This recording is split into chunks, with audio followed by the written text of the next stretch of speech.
about the community that you came into? Did you find, or are any characters?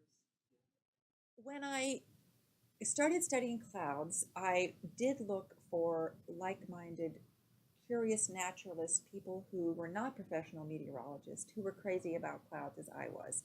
And I thought I would find them when I signed up for a weather spotter training class offered by NOAA and the National Weather Service.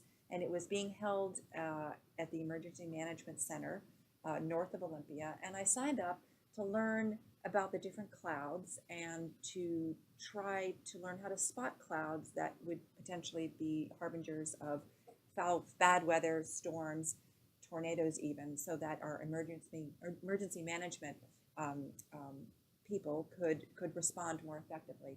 And I thought I would meet those people there and find my people. But what I found out in that evening of training was that the people who are watching the skies for signs of bad weather aren't necessarily the cloud lovers. They're really interested in looking for signs of weather, not necessarily studying about the clouds themselves. And so I found that I didn't really want to focus on the foul weather, the storms, the tornadoes, the hurricanes, and the impact of those weather systems on people.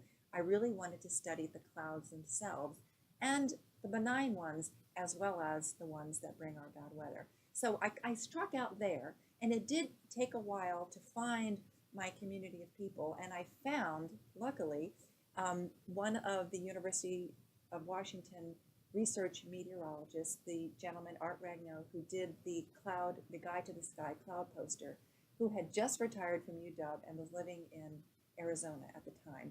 And he became my meteorologist, if you will, and was available to me for asking all sorts of questions and answering all sorts of questions about clouds and describing complex processes to me about clouds.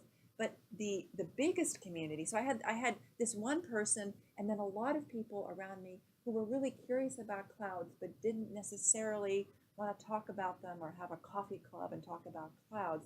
But the one group that that I did become a member of is the Cloud Appreciation Society. It's a web-based organization in London, founded for cloud lovers all over the world, just to share pictures and poetry and songs about clouds and art about clouds, everything cloud, clouds in history, clouds in religion, clouds in music. This is the place to go for that. And it, even though it's a virtual community, it does feel like there are people, 43,000 plus of them, all over the world, who are looking up and taking real pleasure in the skies, in the clouds, and engaging in thoughtful conversation about the science, about climate change, about new clouds. And that organization, I think, is the place to go to have that sense of community.